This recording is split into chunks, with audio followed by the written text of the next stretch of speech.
Alright, I've got a 2001 Cadillac Seville.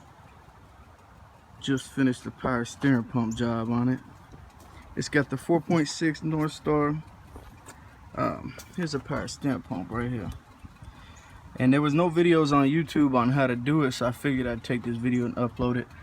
Alright, when you first start to take the belt off, there's the tensioner pulley right here. And there's this little opening right here. It's a 1/2 inch drive. If you just get your 1/2 inch drive ratchet, you can stick the head of it in there and turn it and loosen the belt tensioner.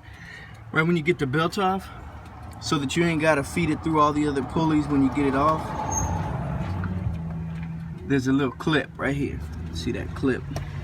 I just took the belt off, hooked it on that clip to keep it on all the other pulleys, so I wouldn't have to refeed the whole serpentine. Alright, so once you get the belt off, I couldn't figure out how to get the pump off. I was all trying to take off that bolt right there, and there's another bolt below it. Don't even worry about those bolts right now.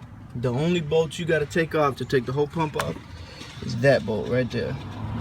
And you unbolt that bolt and it unbolts that bracket right there. Once you unbolt that bolt, the whole bracket comes loose and the whole pump is off. It's pretty much off the engine. And then once you get the pump off, you get the, you go down to AutoZone, get the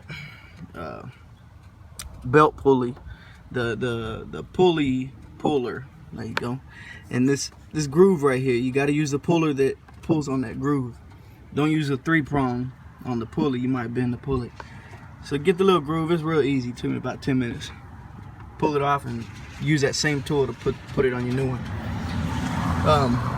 So once you get the pulley off, you can take those 2 bolts off right there and unmount this bracket from your pump, so that when you go to AutoZone, you can do everything right there. Put the pulley on the new pump, bolt this bracket up before you put the pulley on, because you're gonna the bracket can't be taken off unless the pulley's off. Can't be putting on unless the pulley's off. So put the bracket on, tighten it real good, and then put the pulley on. And then you just come back and put 1 bolt in, you're good to go. AutoZone does not give you the O-ring that goes inside this pressure hose right here. So keep the O-ring whenever you take this off. Make sure you keep that O-ring, because they won't give you another one. If it's in bad shape, you can go get another one. I mean, it's just a couple cents, but then let me see here. Oh, and then once you on your old one, if you ain't got a cracked reservoir and nothing's wrong with your reservoir, keep your reservoir. Take it off the pump. They only want the pump for the $30 core. So keep your reservoir. I kept my old reservoirs in the trunk, just in case something happens with this one, this housing breaks or there's a crack in it. Something, you could always go back to your old one. Mine was able to be salvaged. I think that's it, man. I mean, it's a real easy job. I was thinking it was gonna take me a couple hours. Literally, it's like a 30-minute job. Real simple and easy. Just remember, don't overfill it. All right, man, y'all have a good one.